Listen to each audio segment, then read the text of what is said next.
Noticias MBS, segunda emisión, con Luis Cárdenas.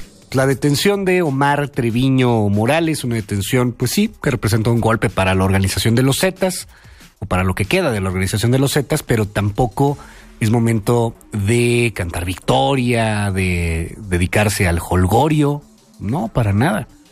Unos Zetas que se han atomizado, una clara desestabilización de Tamaulipas y la impunidad de muchos gobernadores, empezando por ejemplo por el Z1. Le quiero agradecer a Ricardo Ravelo, director de la revista Variopinto, especialista en temas del narcotráfico, que me tome esta llamada telefónica. Ricardo, siempre un placer platicar contigo y un honor. ¿Cómo estás? Buenas tardes, muy bien, Luis, gracias.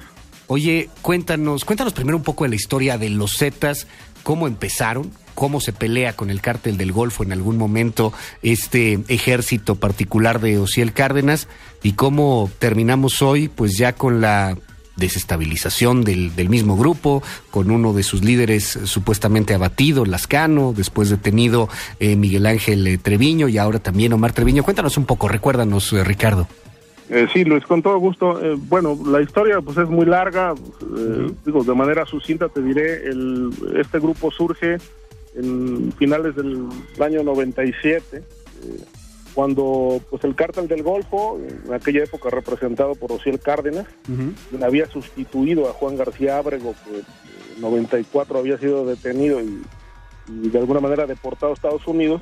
Este cártel se reconfigura con Ociel, pero ya para entonces, bueno, pues Ociel estaba rodeado de algunos militares que habían desertado del ejército mexicano, particularmente uno de ellos que fue clave en el diseño de este grupo, que fue Arturo Guzmán de Cenas, abatido a la postre. Él conforma, él es el autor intelectual de este diseño de brazo armado, que no se había visto en ninguna organización criminal del mundo. Es decir, el hecho de un cártel incorporar a un grupo paramilitar a su estructura, pues no lo habíamos visto. Lo más cercano a este diseño pues eran las FARC en Colombia, ¿no?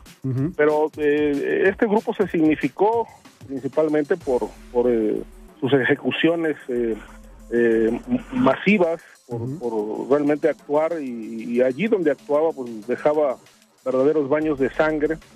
Incorporó a sus filas a los caiviles, grupos de desertores del ejército de Guatemala, y se puso en marcha una estrategia de comunicación criminal que desde mi punto de vista pues le ganó la estrategia de comunicación al gobierno, que claro. fue la decapitación de personas rivales, el secuestro de las mismas, la decapitación, desmembramiento de cuerpos, que pues convirtió a todos los semefos del país ya no en lugares donde se hacían autopsias, sino se reconstruían cuerpos. Sí, claro, una etapa realmente muy, muy lastimosa, y lo recordamos pues inclusive con difusiones a través de páginas de internet, y en donde pues se notaba un claro rebase de la estrategia de seguridad de Calderón, por ejemplo, que no tenían idea de lo que estaba operando los Zetas, y donde la investigación pues tenía que ver mucho con las narcomantas, que en varias ocasiones tenían toda la intención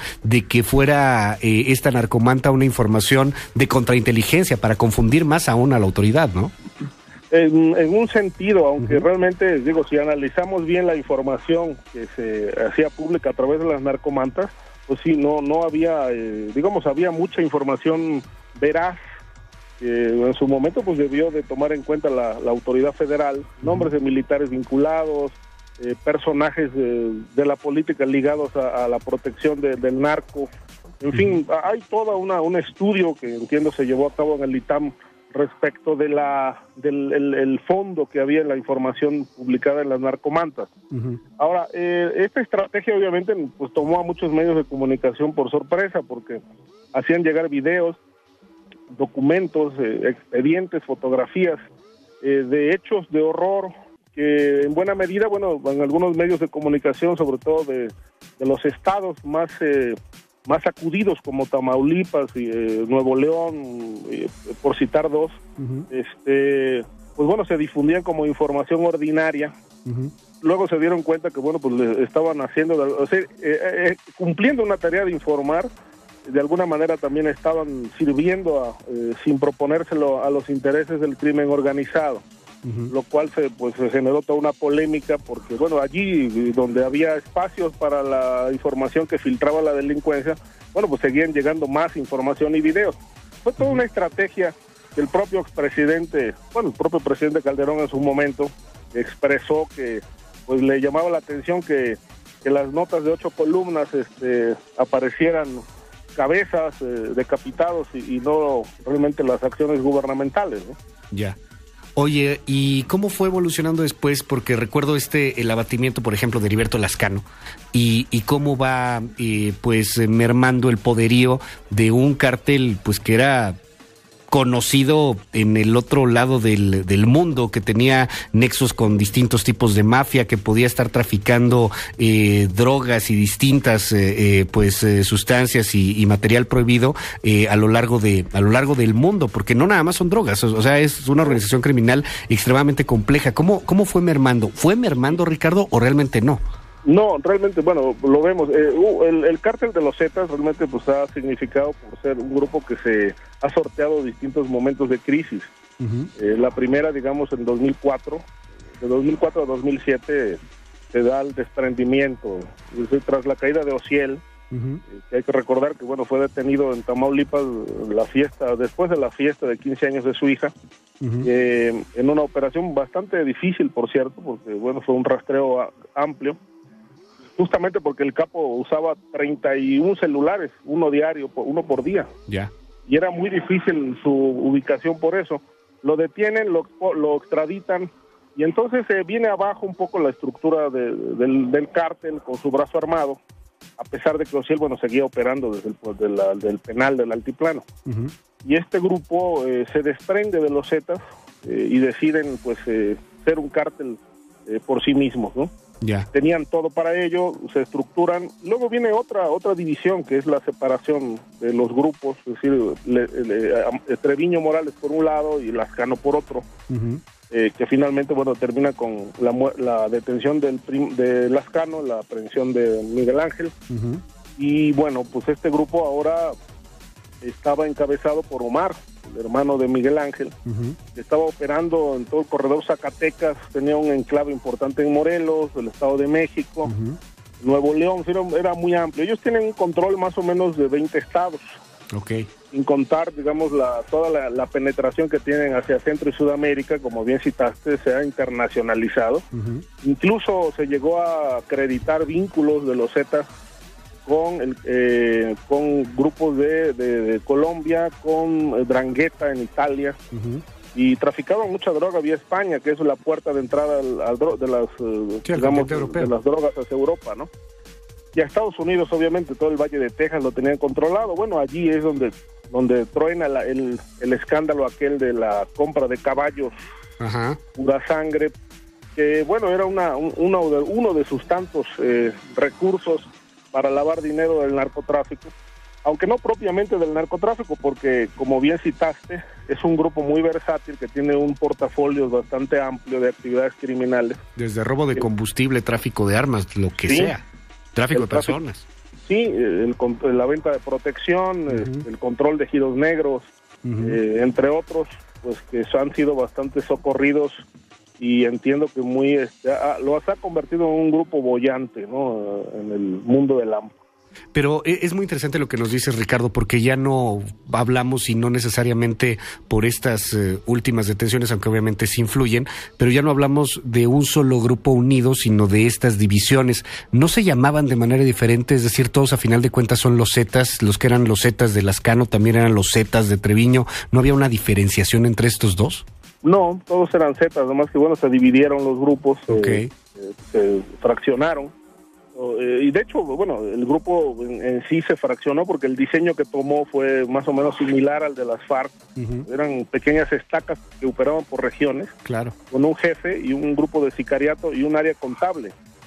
Y entonces, bueno, pues por eso se le llegó a considerar una franquicia criminal, porque pues incorporaba allí donde se hacían presentes, se incorporaban a la delincuencia común, y bueno, pues desde mi punto de vista, toda esta enseñanza que dejó para mal, obviamente, los Zetas en el país, se ha dejado, pues, en épocas de crisis y de bancarrota, como está en este momento el país sumido, pues el hecho de ser Zeta en una región, pues implica pues un negocio boyante, porque pues se ponen un pasamontañas, toman una arma y secuestran, ¿no? Extorsionan bajo el sello de este grupo mafioso, que pues ha generado pues mucho dolor en el país, porque también se han dedicado al despojo de propiedades. Ellos pusieron de moda, por ejemplo, despojar de ranchos y casas importantes a empresarios y a ganaderos. Tener a notarios de su lado que secuestraban, ¿no? A una persona y llegaba el notario, ¿quieres que te libere? Fírmame y el rancho ya es mío, ¿no?